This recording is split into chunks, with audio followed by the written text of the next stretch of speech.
গত মৌসুমে leagues cup দিয়েই ইন্টার মায়ামির হয়ে যাত্রা শুরু করেছিলেন লিওনেল মেসি। শুধু তাই নয়, ওই ট্রফি জিতেই মায়ামিকে নিজেদের ইতিহাসে প্রথম শিরোপাটিও এনে দিয়েছিলেন আর্জেন্টাইন মহাতারকা। কিন্তু এবার সেই লিগস কাপে মায়ামির শুরুটা দর্শক সারিতে বসেই দেখতে হলো মেসিকে।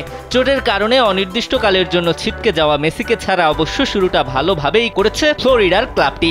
নিজেদের প্রথম ম্যাচে 2-0 গোলে জয় পেয়েছে মায়ামি। এই জয়ে মায়ামির হয়ে গোল দুটি করেছেন মাতিয়াস রোহা ও লুইস সুয়ারেস।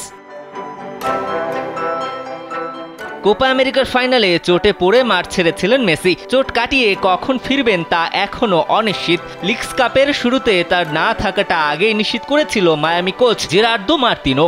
250-টিরও বেশি ডিজাইন অপশন নিয়ে ওয়ালটন স্মার্ট ফ্রিজ, বোঝে আপনার প্রয়োজন। এমনকি মেসি কখন ফিরবেন তা জানেন না তার সতীর্থরাও। তবে গ্যালারিতে বসেই সতীর্থদের খেলা উপভোগ করতে দেখা গেছে মেসিকে। সেখান থেকে শেষ পর্যন্ত হাসি মুখেই বাড়ি ফিরেছেন তিনি। ফ্লোরিডার চেজ স্টেডিয়ামে পিউবলার বিপক্ষে সব দিক থেকেই এগিয়ে ছিল মায়ামি। বল দখল, আক্রমণ কিংবা গোলে প্রতিপক্ষকে সুবিধা করতে দেয়নি মার্তিনোর দল। প্রতিপক্ষ দল কয়েকটি সুযোগ তৈরি করলেও সেগুলো গোল আদায়ের জন্য যথেষ্ট ছিল না। দাপুটে ফুটবল খেলা মায়ামি এগিয়ে যায় ম্যাচের 9 মিনিটেই। বল পোস্টে না লাগলে 16 মিনিটেই ব্যবধান দ্বিগুণ করতে পারত তারা। কিন্তু সেই আক্ষেপ ঘোচাতে অপেক্ষা করতে হয় ম্যাচের 72 মিনিট পর্যন্ত।